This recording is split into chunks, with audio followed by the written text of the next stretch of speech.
The present administration of Senator Ibikunle Amosun is one that has continued to make efforts in the various sectors of the economy to ensure all-round development in Ogun State. One other area the government is paying attention to is agricultural development leading to industrialization. This is one of the administration's 5 cardinal programs. Various efforts of the administration that have been geared towards the development of agriculture in the state include distribution of 1 billion naira commercial agricultural credit scheme (CACS) for distribution to prospective farmers to improve agricultural production in the state, provision of 40 cargo tricycles called Ogumit van for distribution to slaughter slabs in the various markets across the state, purchase and distribution of heavy-duty tractors, bulldozers and other farm equipments to farmers across the state to promote mechanized farming, construction of model farm settlements, training and retraining of farmers for better and improved productivity, empowerment of agricultural extension workers, renovation of fish farms across the state, as well as distribution of improved seedlings for better yield and high productivity, among others. Apart from these general interventions, more efforts have been put in place to achieve a food-secured state, as well as the provision of export quantity produce from the state. Furthermore, the administration has embarked on the preservation of its rainforests and natural resources. This is because forests are one major agent that can transform the economy of any state. The chief economic product of forests is timber, and timber is one major product used in the production of tables, chairs, pencils, and books. There are other economic benefits of forests in terms of climate control, pollution reduction, and wildlife maintenance, which have been grossly underestimated. Because of the immense benefits of forests, both economically and as a vital part in protecting the environment, deforestation has become a major environmental concern. Little wonder then that the Ibikunle Amosun administration, not being one to leave anything to chance, has made deliberate efforts towards preserving its forests as well as harnessing their potentials.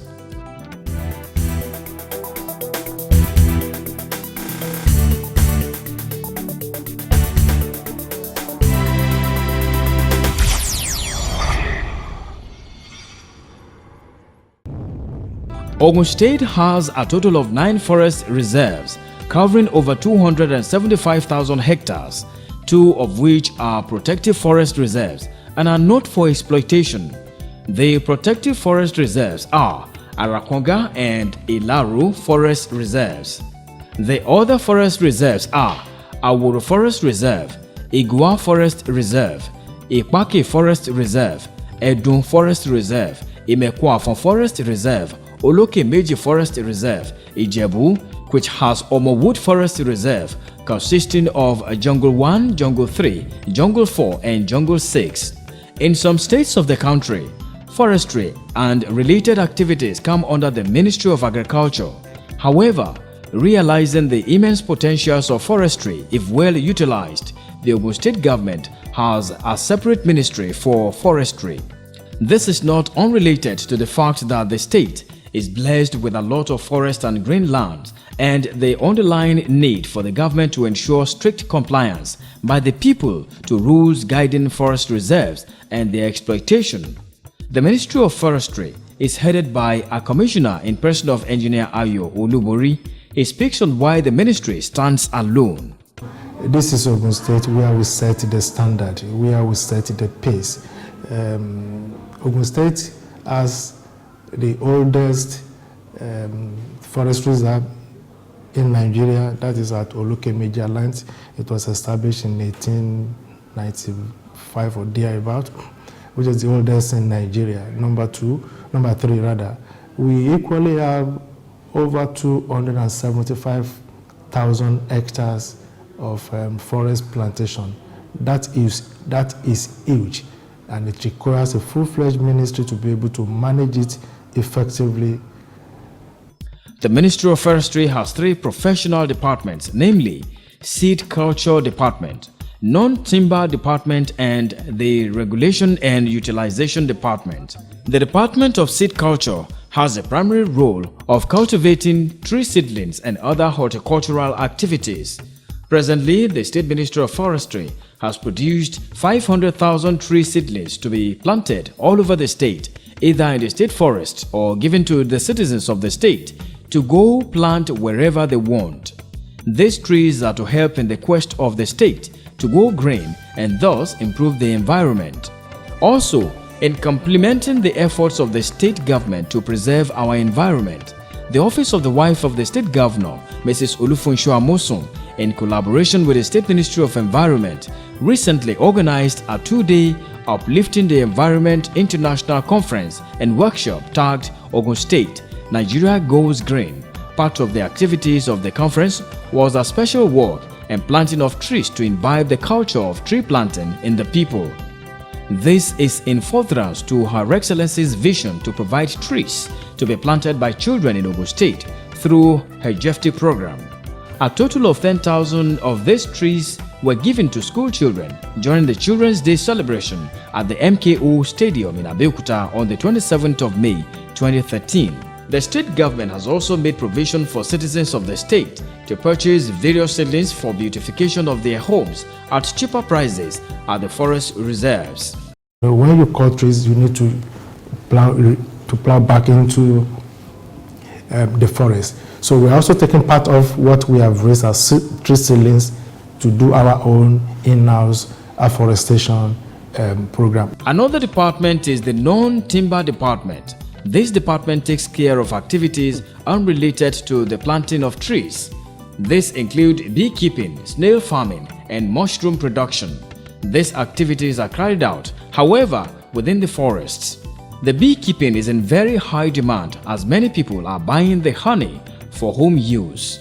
Also, under the non-timber activities, short gestation crops are being planted alongside the trees in the forest until a time when the same land cannot be utilized anymore. The other thing that we are doing under that department has to do with, like I said, it is non-timber, meaning anything that is outside of timber falls under that department. Obviously, you will agree with me that the agroforestry aspect falls under that department. Some achievements of the Ministry of Forestry under the current dispensation include raising of 500,000 seedlings of various species in January and February 2013, Copico management of 1,500 hectares of exploited areas within the government reserves, full automation system of forestry operations in the state, increased revenue generation through adequate and effective monitoring system, attainment of a zero-tolerance based system on illegal logging activities in the state, among others. The environmental hazard caused by deforestation from human activities is one challenge that the Ministry of Forestry in Ogun State has had to grapple with. Over a long period of time, stakeholders like timber contractors, the sawmill operators, the truck drivers and so on have benefited from illegal tree logging and felling activities. These activities have totally defaced some communities and the government is striving to correct this menace. Some of these stakeholders in Ijebu-Ode recently staged a protest due to the changes being initiated by the government in this sector. However, according to the commissioner, the plan of the present administration is to use its natural resources as a source of internally generated revenue in its mission to rebuild the state by blocking loopholes that have existed in the past. He further explained that apart from the obvious revenue generation drive, if the activities of these loggers are not well regulated, there will be no more trees for other economic activities. This is outside the environmental hazards being caused. Thus, checking illegal tree felling is a task the Ministry of Forestry is undertaking through the Department of Regulation and Utilization and with the automation of forestry operations, the first of its kind in the country. You can make your payment online. You can monitor transactions on your account anywhere you are, all over the world. So, should anybody try to, use your account, you can block it to say, no, this is not authorized by me. I am the registered contractor, because you are the only one that has that password to your account. So there's no how you can cheat government, and there's no how government can cheat on you. Also, for proper documentation and business control, the State Ministry of Forestry conducted a data capturing and biometric exercise for timber contractors in the state to stop the incidences of multiple persons making claims to the same paper. If you cannot give us the original papers of your property, Ama, do you have any track document, any track records of transaction with the Minister of Forestry, probably past permits, OTV, that is out on volume, that usually they give you to say this is how much you have taken from the forest for even a year, 2, 3, 4, 5, whichever one. Anything that you can bring along to say you have at least at one time or the other has something to do with the Minister of Forestry. Some of them were able to provide very vital, good document. Those ones with straightforward document were registered immediately. One of the forest reserves in the state is the Arakwanga Forest Reserve, located in Abeokuta, the state capital. This forest reserve is strictly prohibited from felling of trees by the timber merchants. This is not far from the fact that it is located near the river Ogun and serves as the sustenance of the river through its shades, and so provides more water for the Arakwanga Waterworks that supplies water to the people in Abeokuta town. The project manager at the reserves speaks more on why the restriction is needful. We have hundreds of logs that have reached merchantable height that can be used we can fell, but we restrict it. So as a result of what we call it evaporation, because if it's being felled, the rate of evaporation will high, thereby reducing the water capacity and the water level and for water production at Abeokuta here. The Arakwanga Forest Reserve is presently commissioned to provide 50,000 ornamental seedlings for use by the state government. So we raise it by seed, so also by stalks. You can see, as you see it, we have some that after I've just started germinating, that is the seed. After they sprouted very well, we will now transplant it to the polypot you are seeing. And then you see, we've seen some that they have grown on that pot. So when it's time for it to be used, we will now transport it to the field, or to the particular place it is being needed.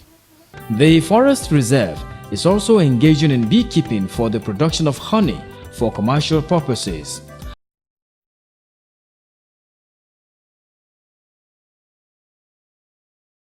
So all these bees, they come from the forest. So when we know that it has a source, so we now have to introduce what we call the beehive you are seeing. Understand? We introduce the beehive to the forest, which is their base, instead of colonizing or habitating in a natural wood. You understand? So we construct this beehive for them to colonize. So after some months that they've produced honey, we will now come and then check if the honey has ripe for harvesting. So we will now harvest and then process it for human consumption. Another forest reserve is the Omo Wood, where a lot of tree logging activities is ongoing. What the ministry is doing is to ensure compliance with the state laws as regards tree felling. Regular tours to this forest have been embarked upon by the ministry. Inside some of these forests is wildlife. Sometimes last year, poachers killed 2 elephants, an act that is prohibited by the state rules. The State Ministry of Forestry is working hard to stop these practices and has plans to establish zoological and botanical gardens in collaboration with some private bodies. We are of the view that the best approach would be to enter into partnership with private investors, and we are presently discussing with one of them with a view to establishing a botanic garden, probably in J4 or Imeko Afon Reserve. All these efforts by the present administration is geared towards ensuring that the future generations are not shortchanged and suffer the consequences of our own actions. More sensitization of the public is ongoing, as well as efforts to ensure that Ogun State really goes green. As such, this advice from the Commissioner is very timely. A green environment is a healthy environment, and going green is essentially about tree planting. The more trees you plant, the richer you are making the environment, and the richer you are, the healthier you are also making your own living and the generations yet unborn.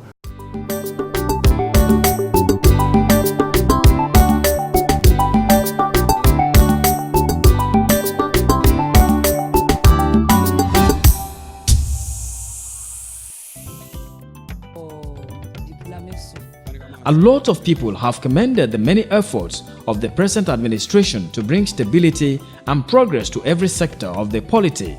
The area of forestry is also witnessing this change too. However, inasmuch as illegal loggers are quite unhappy about the various changes, majority of the populace see it as a welcome development, which they say is long overdue. They also agree that a lot still needs to be done, both by government, the stakeholders, and the end users.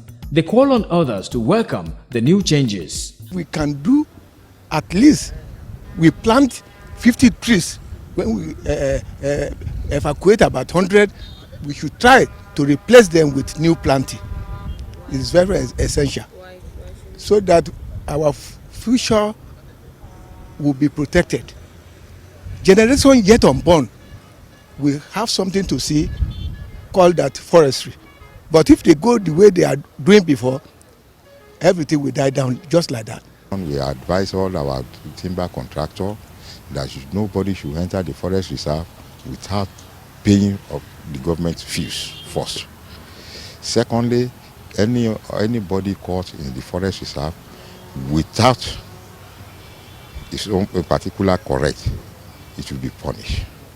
If somebody is felling wood and is not planting and trees another one back, it's not something that is good, because what the global warming we are talking about all over the world now, that is the changing in weather, climate, and everything, is because of the tree. But if we cut one and we can be able to plant three, I think it's better, so that the weather, we enjoy the weather, we enjoy our environment. Even the breeze that is coming will be very okay. I think that is better. And for future people that are still coming. What they are doing is wrong. Why can't they go through the normal process? They should not be taking away government property anyhow. So we advise them to go through the normal process if they want to be. If they are good citizens of this state, they should look forward to how the states will improve.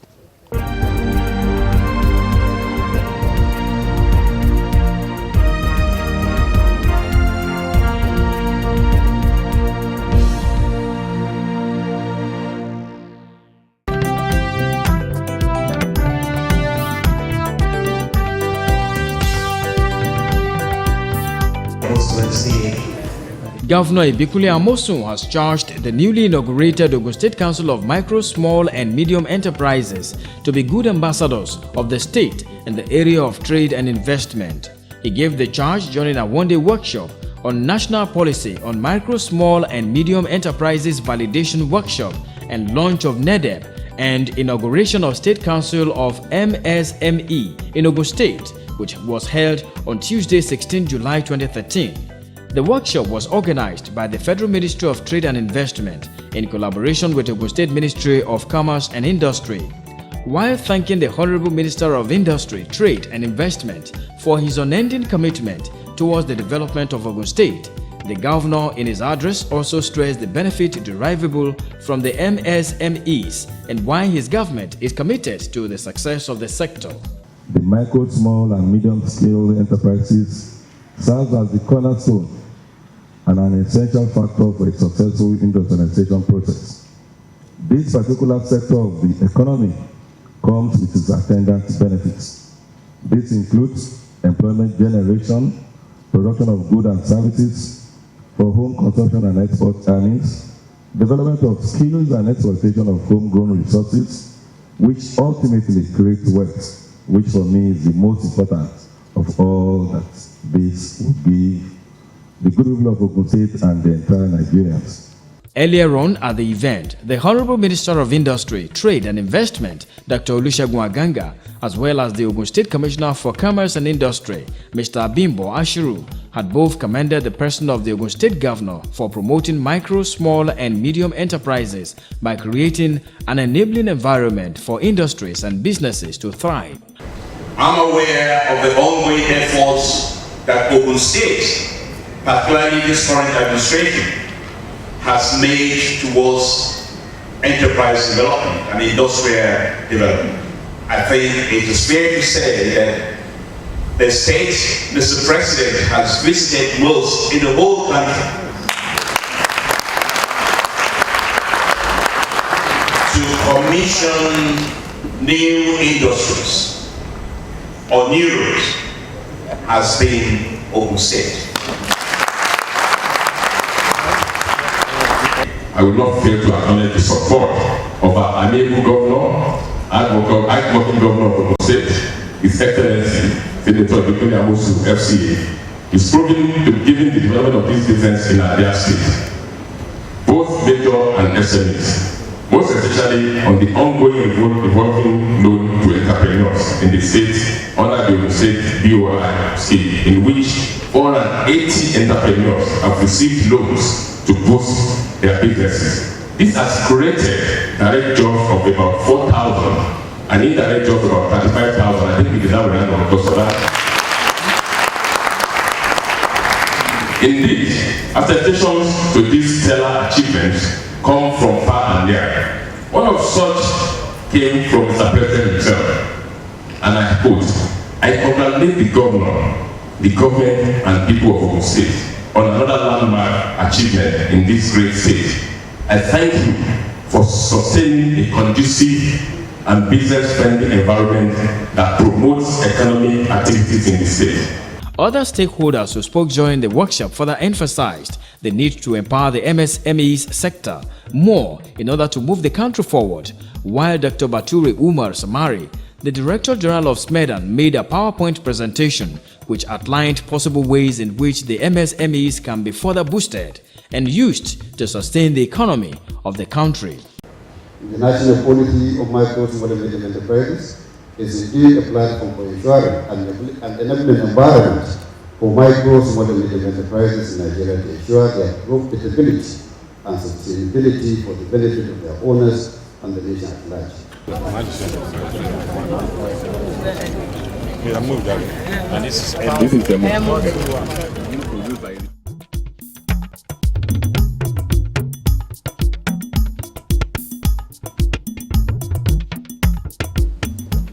On Sunday, the 14th of July 2013, the Executive Governor of Ogun State, Senator Ibikunle Amosun, hosted 80 students that competed in the 2013 edition of the annual Wole Soyinka Essay Competition at his residence in Abeokuta. The 80 students, drawn from all 6 geopolitical zones of the country, exhibited their talents in both poems and essays. The theme for this year's competition, which was organized in recognition of Nigeria's Nobel laureate, Professor Wole Soyinka's contribution to literary work, and also in commemoration of his 79th birthday, was Memoirs for Our Future. After welcoming the students, Governor Ibikunle Amosun presented the 5 winners of the essay competition with different gifts and a check.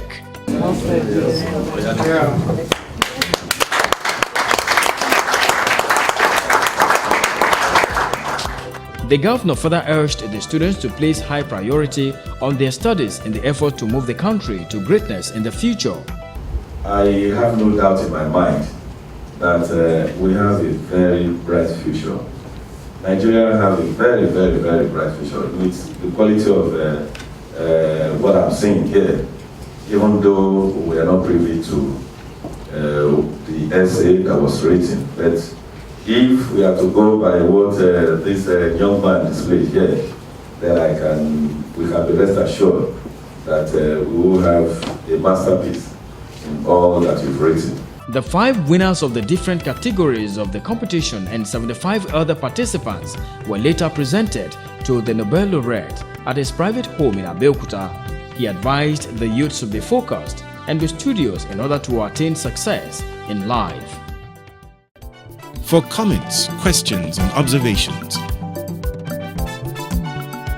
send a text to the GSM number displayed on your screen.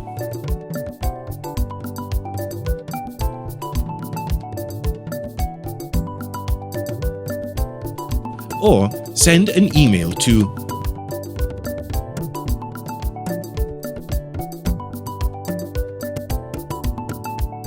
be a part of rebuilding our beloved gateway state.